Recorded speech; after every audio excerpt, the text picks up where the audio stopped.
মহাত্মা গান্ধী গুজরাটের গান্ধীনগরের পোরবন্দর নামক গ্রামে 1869 সালে গান্ধীজি জন্ম নিলেন মোহনদাস করমচাঁদ নামে।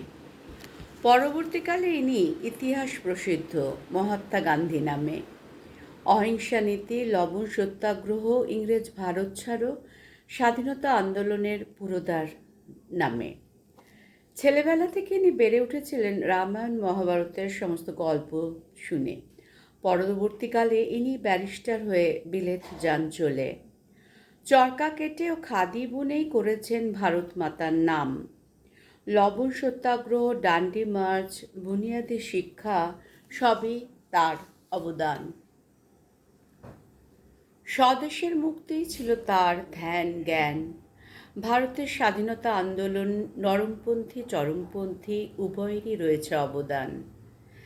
নেতাজি গান্ধীজি দুই নায়কের অবদানই এসেছে ভারতের স্বাধীনতা।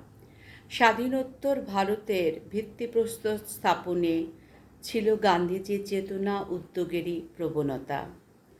ব্রহ্মচর্য পালন ও আধ্যাত্মবাদ ছিল তার জীবনের স্বপ্ন। জাতীয় কংগ্রেসের এক উজ্জ্বল নক্ষত্র, তথাপি তিনিও গুলিতে হলেন বিদ্ধ।